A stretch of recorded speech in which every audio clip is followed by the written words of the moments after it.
Caesar on the cross. And the screen, speaking of, could... And, well, these,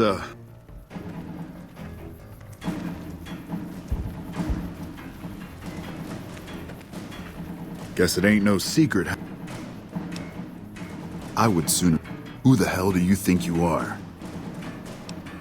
Look, I know you're riding high right now, but let me tell you, you've been far enough west, I'm guessing, to know how far that claw stretches. You want me to make tracks out of here? Head back west? No. I came for a fight today.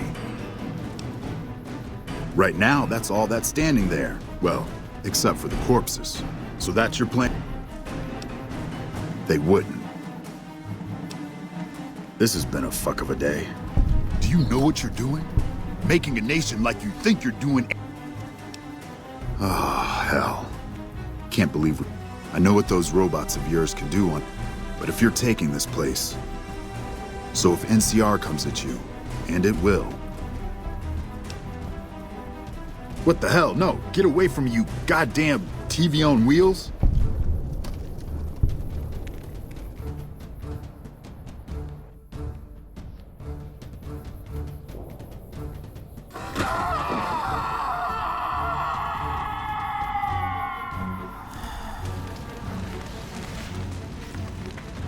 You did a super job wrapping things.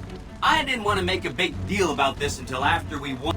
I found some code snippets in one of Mr. House's databanks that will let me, So that's what I'm going to be doing. And it's going to take me a while. I've updated the Securitron's targeting parameter. So that's where I'll be. Off making a... We accomplished a lot together. It was... And so the courier who had cheated death in the cemetery outside Goodsprings cheated death once again, and the Mojave Wasteland was forever changed. The courier, with the aid of Yes Man, drove both the Legion and the NCR from Hoover Dam, securing New Vegas's independence from both factions. With Mr. House out of the picture, the remaining Securitrons on the Strip were hard-pressed to keep order. Anarchy ruled the streets. When the fires died, New Vegas remained, assuming its position as an independent power in the Mojave. Preferring neither the best of the NCR nor the worst of the Legion, the courier was the woman responsible for a truly independent New Vegas.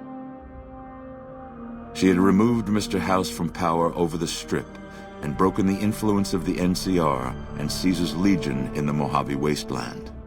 Black Mountain Radio continued to broadcast its peculiar form of propaganda. Raul Tejada faced his execution each day, though pardoned in the end. Travelers venturing too near Black Mountain continued to be harassed by Tabitha's followers.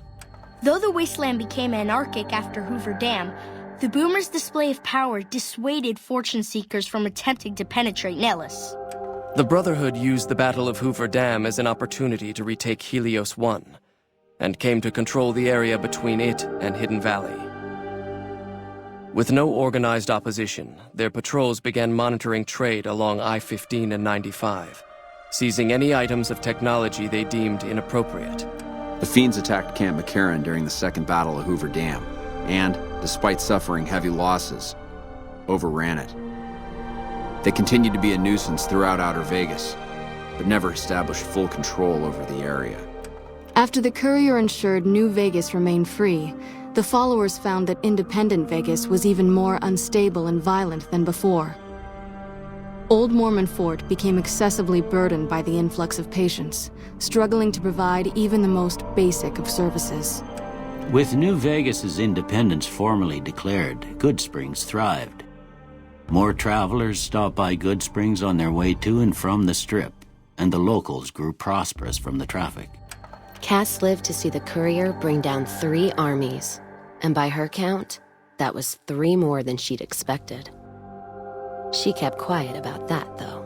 The Kings retained their control of Freeside, and while they continued to favor the needs of locals, they tolerated the citizens of the defeated NCR. Though Novak was a low-priority target for the Legion, many of Novak's citizens died in its defense. In the weeks that followed, several bright followers returned to Novak to help restore its defenses, allowing it to remain independent of NCR. The NCR, battered by the loss of the dam, were unable to devote any troops to retaking the correctional facility from the powder gangers. As a result, powder ganger raids on caravans became an unfortunate fact of life in the Mojave for years to come. Armed with a wide array of improvised explosives and stolen weapons, the Vault 19 powder gang tormented the Mojave wasteland for years. Citizens of the NCR were favorite targets, and they always suffered the worst fates.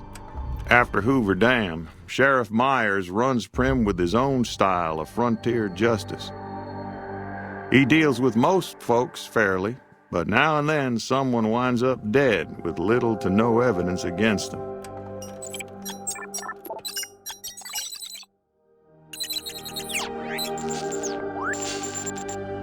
And so the Courier's Road came to an end, for now. In the new world of the Mojave Wasteland, fighting continued, blood was spilled, and many lived and died just as they had in the old world. Because war never changes.